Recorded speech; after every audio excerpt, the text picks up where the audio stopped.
Hello, my beautiful people from Untouchable Mama. Thank you for watching our YouTube channel. Please do not forget to subscribe and press the notification button. Thank you. One love. Bye bye.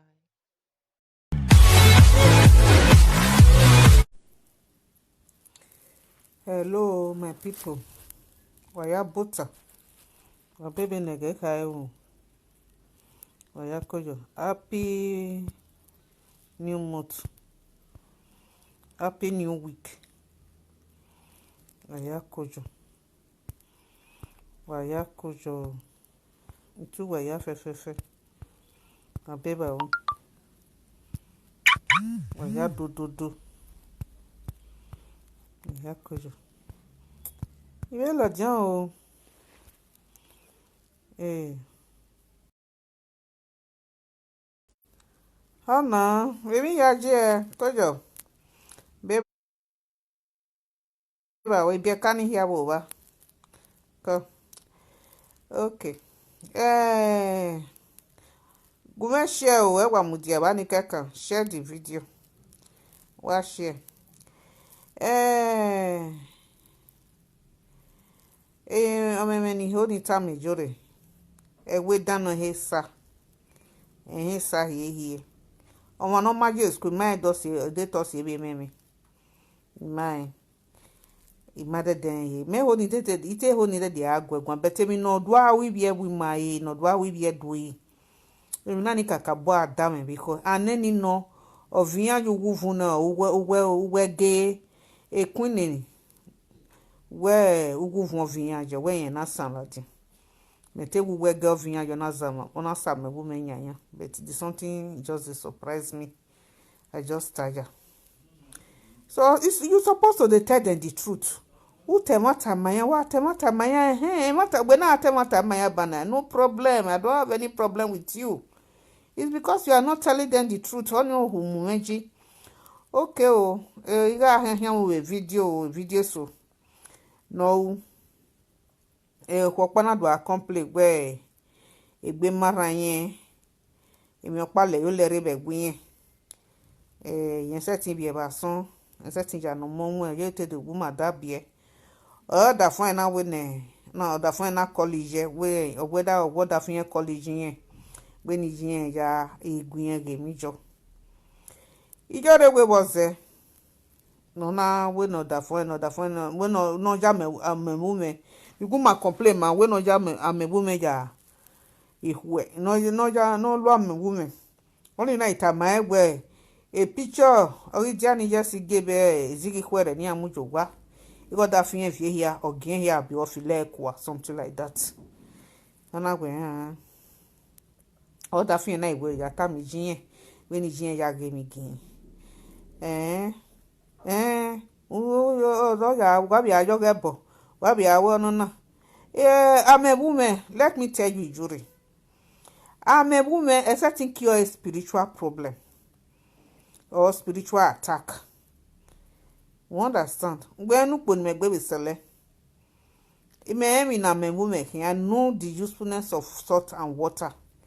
Even I'm a woman. You say thing as I'm Yahweh just for good luck. Oh, that salt and water only drive away negative energy. Maybe no make now or drive away negative energy. They know negative energy by doing yourself. So maybe in another way at home, but just to purify yourself, you purify your body. Salt and water.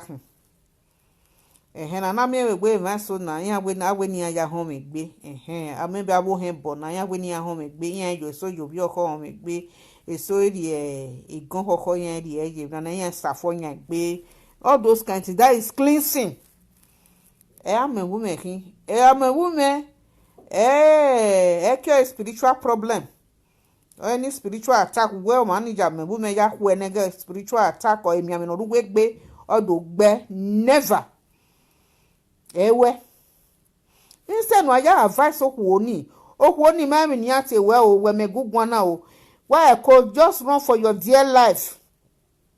Vi bata hin were no bwe doctor. Nse no yata my go okay, we no je na ni an we ba so we no bwe doctor ni doctor ta my always blood test always in here. a doctor time I no see maybe oya ge blood test yan ge mi no ro egbe yan ge mi no ro isagin emi no we when na certain be ba son or no worry be chest no le lere be wo any doctor will now prescribe the medicine or here medication or here take don't go be take medicine in medication or na be a spiritual attack o when that for eternity the husband is very right ona when ije ya gwale emi no sunu you understand when ije ya gwale emi no sunu yen na ye better spiritual place yen time I work again we no then ona wa be zese no wa be zo esi ni because ese na are emi ame so una ari hunjo uhun ni ehon so when yen na ye better spiritualist egbe ogo boni aje gbe bande maybe ogo be so ogege wi ro me ka we run de we ari ogo boni we ogo bohi agwa ma ya esoro no gwa no gwa spend igwe ni ha e be prophet na beje wayo fun ehia just where saloba or lead them and the right place. You understand the jore when other fun no wa they very right ime ngwa so na ngwa mwerere wa gboto ereruwa mi no kwa mi no ereruwa ya je again ogwe ozame mu mejo ogwe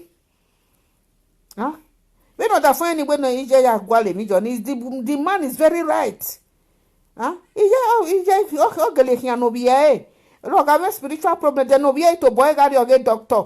The doctor time I will give me no way. Oh, you who is no running every zoe. Then no na be well okay be me so no be ja we no. Obe ja we. To for all those spiritual attack nega is a kenoje. Instead of you to tell them the truth well you are when you are no ya jam woman ja we. Eru ya wa take na la nevu na na zeken gwa una. A lady okpa we mana aya we a cancer when you na re detect a cancer you na treat a cancer ni ere egbe o me we obi arabo okpa that was 2008 a woman na ye run na till now this lady is still alive ogwa yan what yen gbare ogwa vie wa we viva the already ogwa re do send go bobo me that time go obi Morocco ni ogwa vie na we walking no na vie Otena omaseti gun otena tama with a young hospital day. Here blood test no way. Tama on a cancer. But a doctor where since name da he like benage omo kuno hiari. So this cancer is setting it grow big bay. Okay now follow that medication. Since there is still another alternative now you set to survive. Otena wearing a tama so what was here day. Ina we here one wa ke na wa vie ugunu hiawo ina we mi anegu so since a doctor ka egbega medication here take just follow that medication you will see so na wa fa no ime wa je mi on be manna o ma egu I believe we to take a medication o ma we do ma hihi obi arabu ni o wa ye ro because all the medication is doctor prescription or no all say no is survive well ta o ma lele egbe cancer ni an ka bodo grow na egbe ni o ga wu ne that to get take ile le doctor prescription na le lo na ri o wa take ya aragun so ogugbe wa be de ni ene mi le yo lere be we ni ya instead no ya bo doctor wa to ta wa no aja mebu me ko wa gwale e pichi jani yesige no avio ga gbe Jani just get enjoy be here fefe erima me doctor no gbera no gba oga ebe kete no jini o me private doctor o ma me doctor no gba ogi bi e ka ya fefe be gwa ba Jani just get ijere no trace Jani just get o mo ne sige bi no sige kedo bi erima na o ye me doctor Oma ha we jin yagi ani just ge no gbe no mwe picture lele no je a picture eja kwa Obe ma ni yan ye mi doctor no yan ye doctor ja gba o ge gbiyan ama gbugbe no je hon no ja o mi on why reason oye bi ga de gogo ni do pe yi joro hun ya de no see ana it's too much u condemn ebo bugbe Egbijore wa wo me o Egbijore wa wo me, I don't know what to do about this. Oh, but instead of you to tell them the truth. Me bu me na give me no win, give me na no wa win na say. Okay, gbogu we na be doctor. A doctor got a mind no logo way. Okay, we know that from then you will cause problem between husband and wife here separate. Who will get time, who will get indirectly tama and anya where you know the way no that for tani game.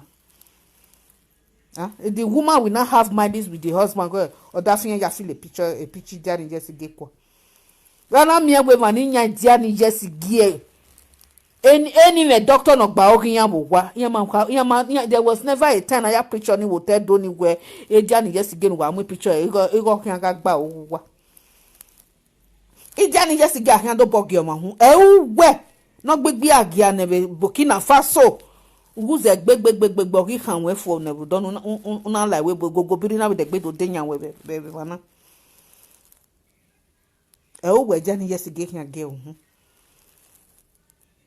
Ijani yesi gege hono wonu ajiga mila do ya nwame iga mila ni we mijin we iga mila ni do ya nwame ni we ga junu ni ya gunya gwane emere lo hian mi na efie kwa yan we ke be nuri ata yan ga jaji ijore take your time pa ni ke won ni we ya this even ebiedo ebi gbo ni abekele de lo chuku ni ga muyan nuga advice yan ga anyway wa mu no na ni wa de me de be gun ajo less concern also ina ka waka bokwa check with the family men diyan resort and water awe toro kedere ade jore hijeme ya yu hu ya pe mane no kedere ade ni a me check any notane none of my family is there awe toro hu ya pe ma gege wa zian bon gege kedere ade what cause that?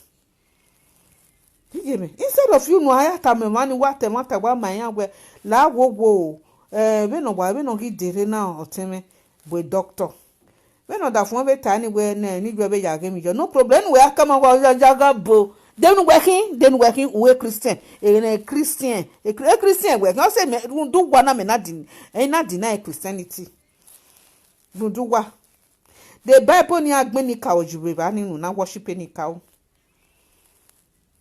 wa neme nwa enika wa do nika o wa no wa se nika o nika o ga han wa na ga wa ri ogwe din obe bugwa wa ise ba ni tamodion we ore do ge nika wa se wa mi wo neru abe din ya fe no re ba nika o ehia hu eni je me na wu na ni je me be ya de ba nika o my mother say nika o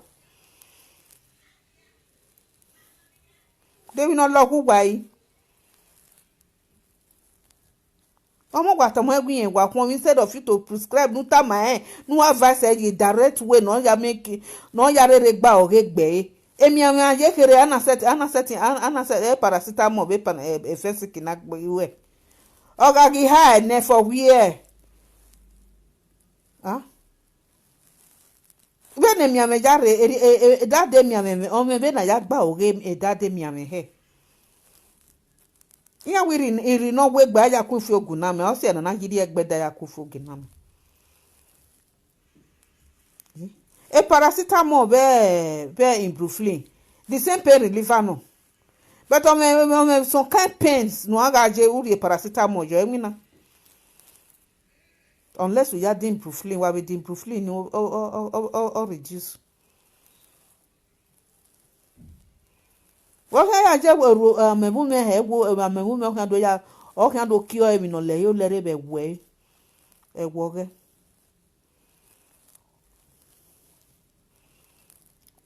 fine salt has a spiritual benefit but no kan ya ki o have a spiritual attack in salt and water have a spiritual benefit but not up to that extent on a capacity no ni emi nu ma ere gata we wa no this is the thing TB Joshua wu no ya gbele ebonibu no ya gbe former president of Ghana e ma ga kun me we ni o be ya gbe Soni Okosun e ma kun me we ni agari kun yin ma me ni adodo anointing water and anointing oil baby church yin healing ya yeah guys about no what the medication ya ka doctor prescription ya say ai yin me kun ni e ari ni nya gele sun nya gele abandon kun owa ma go ngene doctor na tama kun na gba ri here doctor kun ni o here save you o here so press me we ni the moment you stop that medication me ameni degbe rise osan ni okosun yagun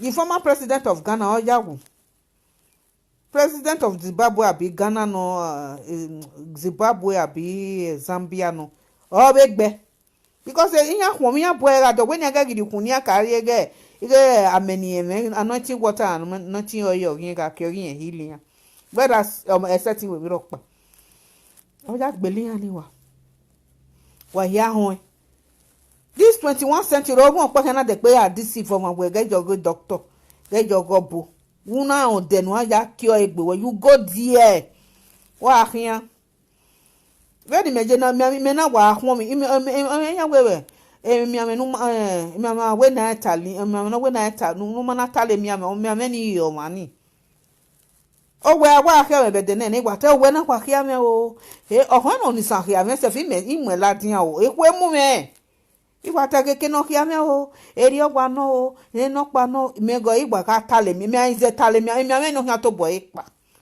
different advice ga radian eri na no ri na jo ri no pa jo ri no ka ejo be na nya ya ta mama ni ya fefefe ilele ya fefefe ilele all the prescription iha wona ono na no pa no igwa lele ko gya mi itale imetale gbe me ma ko gya me ke ye italo emi ame ni italo we he no wo wa tale he emi ame ni o to boy lefua me emi ame onya he nya wa emi ame iyo mani me emi ame o sa gba no egun me kun mi o ye 2014 me kun gele kun mi sa lo gba no gwa mere italo no dia ke wo kin o ge no ki ame o ge no kin o ibe tamona no pa hospital ni me ga ajo yan we ise ba ni agwo ke yan ati me ina waja agwa 2 months ya ke we ni doctor call yan ma call me o se won pa me gita ma na we ge o we ge ari hospital be ni ana ari makarina wa se ba ni ederio gele de ni pa yan wa ederio so an receive treatment me na wa ro we na ga ke yan ga call me na amu phone lele gbe yan call me for we tip to dey we na gwana yan ma call me hospital ni di me mata mo ma we no ke no ma advice me we gege ina do aye private hospital na ya spend you go with private hospital ukuni aga ari me ba ni ukuni na do asima me ona ga asima me emi ni megwe no nwe no ma nwe na edeni me sun hospital ba na edere yan we mi ya fefe dere we blood test edere we yan doge ina do sun aye we blood test yan ma mi roporopa ma mi pa ni kun mi na pe hey salo bobo na be kun mi yan na do sun we ni do aje edo ala machine wa me machine pa yan mo ma la o awa ge from your head to your toe ina ga ya be jo yan me yan ma mi ropa yan ma be gbe doctor yan re result me ba yan bu yan pass forward dem ya ge doctor yan gbe date mi ni ya bu doctor say ba doctor bu yan ma mi ropa wo gi we na be de gbe complain wo gi we na be gbe yan de gbe give him another appointment o ma ni me give tama we ni ga gi jo machine ni ma keke no ni wa ya la every week every 2 weeks ge ma ina we better doctor we ni ajo ni imegi ya joni ne yan wo ke o ge mi opa yan bege o yan bege so yan operate along the process yan ya operate yan na ya fini ne ma be yan fini yan fu zenzi ko yan zenzi yan yomonu me jogwa after 3 days me ke do we egbe me so hospital man yan ge doctor na go heje me yan te wa gbogun yan mo wa na mama na mi no keke ni awo na de gbesu na treat me ba abe treat me na be adiogwa ibe so gwa ma itale gbe me ge na we no eni ano okwo pa ni obi san eno yan ti sister peace okwo ni he forget it because everybody here let me okwo no pa keko si kemi mo me ye na do ja hi me wa hospital jono na we ge be no me he ise ti ri bae okwo ni ga lebe igwa lebe ya igwa lebe yo to we ni dori yo ise ti ri yo Okoni do ari ba ejo mo no be na re ba ejo mo monu mie e ba wa zege mie ni am. Okoni mia because that is the only person in mie be gani. Sister Peace yan tie. Obi esan no obi ekpoma. Odo azeze ba ejo no ogbon so we na we yan ari ogbon so gwaro we ba na we wale no we a. We ni we ya la wa senti mu. Ya senti wale ba beti seti ri. O we tin yan ware ye na we nu ma na re yan ware ne we bia. Okay, what me buy you to no we ranu nu gere wa zege wa mie wa ri ono na pa na be ni mi aya ri e ba ni ho ga setting eh o force won je gbo yo boya go me gbe be na wure ro momo we no ri e ba so wa mi help ko ni be ge di manata lo mai manata le gbe me ma enya verse ran all the verses that do ga ri me be ge ni wa lele ya fe so wa obiera me owu me no so no we de na ko me ma ri eyan yo bet e dokpa no se de e de ya fefefe no ya mudia me ni mia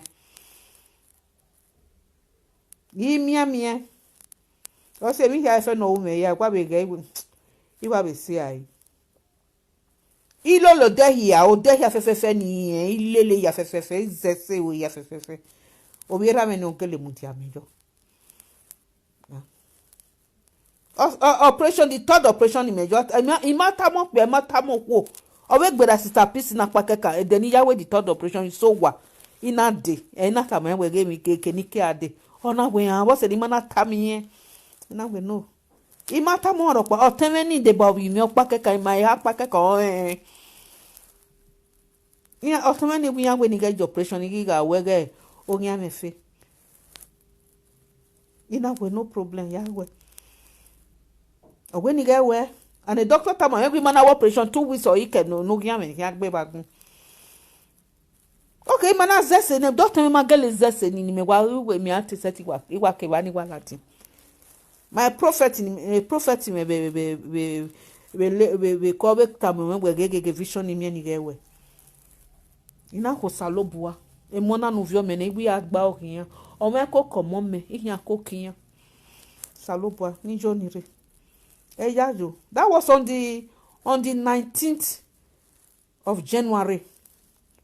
On the 19th of January 2014. No, 2015. Here you go. Where the third operation. 2015, 19th of January. IYE operation in the total. The operation will have any the next day in the morning so one now with you what I take now yes because the phone me wa no wa ring marketing you know what I think now we are setting here doctor when on behalf of doctor me ya pa hospital a risk ni take ya atiokwa you so when I call out tell me when na so why are winning na we ogun we gwan fo na we ti wa de ke wa de wa so wa na me wa gwo te me gwan fo ni ri wa ya de Sister Peace ni on wa no do mu me pa gbegbu wa ide ni imakwiro that is because a jam lock ku making mo paro wa Sister Peace ni de wa ya la wa me de me roto Sister Peace do mu me pa gbegbu be ke ni me de ki ma se ti pa gbe e fun ro won bo ki me ke fun na wa de doctor me wi yen ga gon me magi zejo magi yen ke ni gije Sister Peace no do mu e total ore me na e ko duare working ma se ti gun okpe ne ke do se ti do ta ma e we ge mi ni ke ni ke de ge no we why will you take that risk we ma se ti total hospital. There are many things in our home hospital na we must set it total na we say na wa pa na we doctor o ma yin me pa yan ma yin me pa bi mo ma yin me pa I me to egu na ji me ki e na ji egu mejo na pa ona we o ma unye gbunyi me be ri oni they we me pa they have to call me ga call me ma mo phone ona we here call ambulance na ambulance mu de gbe mu me hospital na we get call yin yawa de ahwe ya to bo me ihia bunya ari hospital Okay, me ma we o te me ma mudia me bege ni me ma we abe mi nani ya fe. Both the prayer ni pastor me we go me be pray, prophet me go me be pray be all that time but the best no teme so wa we mi asetin re ya. Salobo aseti wa sinsin yen we ami mi pa no salobo aseti no ma. I know my problem me why problem me bege ni I know where my problem from. But salobo na mudia me eseni ya fe here salobo na ona mi. So when you had this ima like o jure ima like instead no ya free okwo nunu tam okwo ne ke no ju what am I go here jagabu be prayer can ja answer all akwa prayer no mama no we prayer bon we are set no wu bitale oni na wu what so mo na pray no ni ne gberan we pray abon mo na pray na take her ne gberan take her we pray ne gbugwe. What sort of nonsense is all this? They will no about lock weji.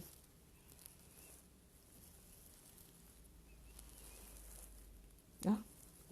Well, destroy we do here, destroy here. Take your time. Owe mo be nu be we again. I will hook up about give away no we una me mind we yaka. No matter them no the day yaka. Abiani me ma blame we o. Dia mana bu were ya mana do complain ma we yan gwalo do yan gwalo hu. We ma gege ya bunya. Ma bunya ari we yan bu were yan call number we ge mi ni ya gwalo. Then ya when ya made a heavy disgrace. No ya advice ya no to ni a total odafian no advice ya say we total kodafun we o unyime si ni anye with odafian so kuma ka wo gba no ya muni ya wo ko no ya re ni ya ono ma set ka zegbe wo hi ono ma set ka zegbe we okpi anu we mu no ma bu wa e na ya wo iyan me I married before, I born before. Okpe anu gwe me ninu ko e ka bi ene. E wi no sunu wa ze no za wo mu e me ma go be sunu wa zo kokko. Gwo gi mase. E ma ne bia bi ko lo no ka bi ko no ka bi ele den ya fefefe de eni ma ya won yin mi wo wi won yin mi se. I born before. Ni ku emu. Gbe mo pe anu gbe mu no wa bo mu no bi ju na gbigbi aga no reke gogo biri igbele keke gogo biri ju be France ba gbe mo pe anu ma se no 20 ya won mo do na mi go oge ma be una do amu first o iwa mi keke abu he no iwa to ta be ba no ka wegu me kwa be wegu na ku mu e na o me mi no ro hu na no wege be li kuku na de ye o awosa gbaji na o me no ro hu no wege na okay give ji ge mi la be nwa me hu ni mi give je no ibe wege oga wege na we o ye be lu kuku ni ade ya awosa gbaji no wege ni ho mujo mure ono give we mi jin ayi bo get to take your time cause we no was no me do me better advice no ya advice ya wa sin ya aje ni aje enu amuni ya umu ya no o ma no ge bigba ha no de gbegbe gwin go de gbebe gwa lopi obe he at the swear for una u de gbegbe gwa lodo be he mo nu we ka bi yo to ma e ko ke ri ni no wi eme ba wi eme deri no wi eme ko buzu inu mo hia no ebie lo de gbe gwa lo odo be no de gbe gwa lo hia u ka bi yo to ma be nu ya ko kinya he ma zi o be nu ya ko kini he IYORE be me good advice no we ne abe follow us okay so ko no wa ya mu ya agmoria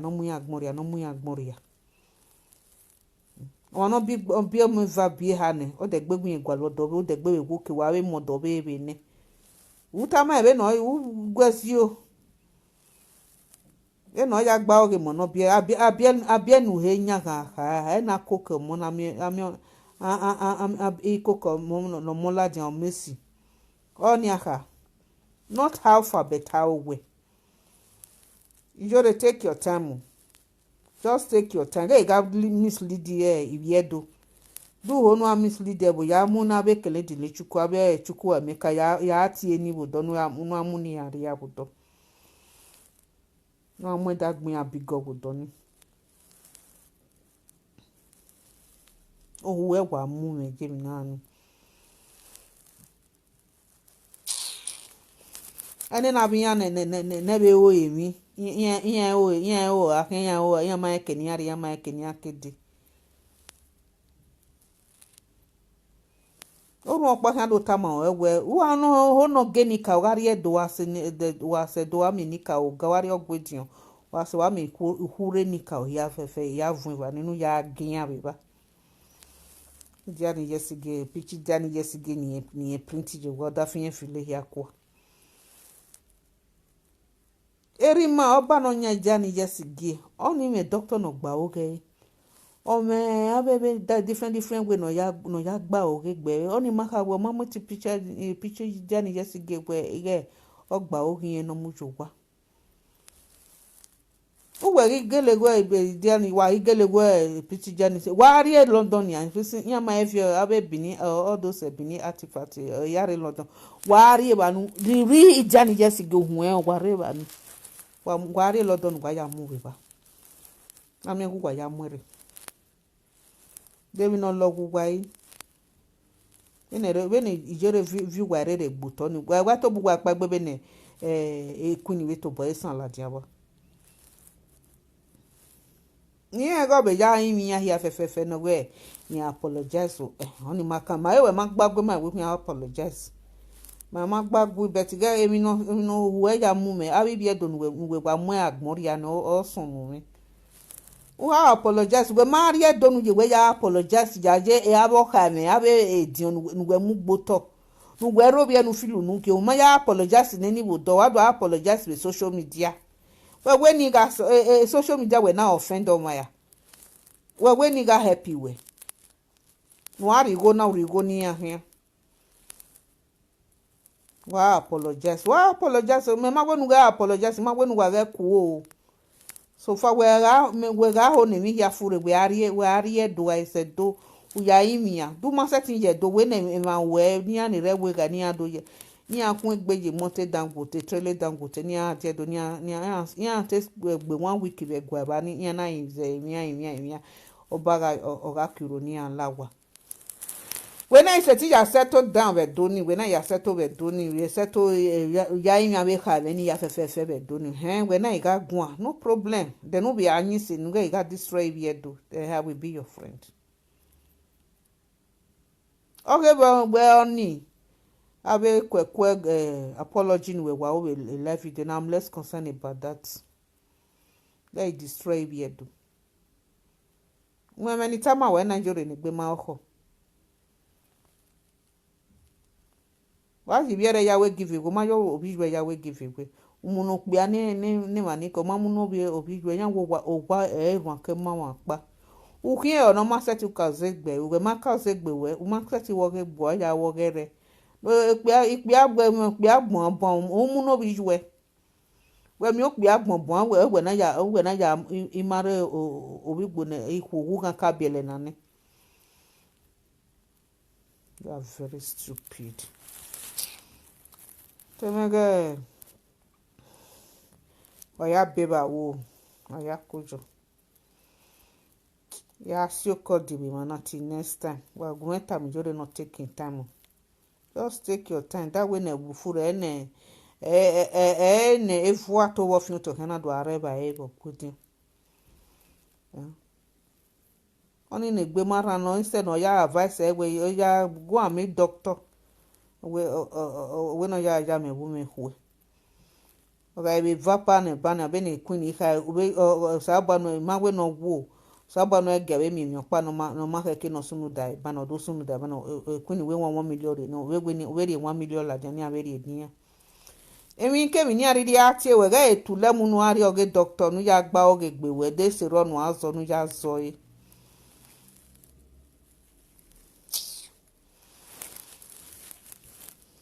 dating me no ba we those abeg I no just get time jare ya we ari oge doctor ekeni jwe we no hia e da fun we na we no da fun ahia emi no da fun wa o da fun we ni esun won ya gbon o se no na we ni jwe ahia o na fila we picture ni kwa we mi we do de we ke do nware we do ni na we picture ja ni yes again wa ga vio e ke gbe ko ni ogba ogugwa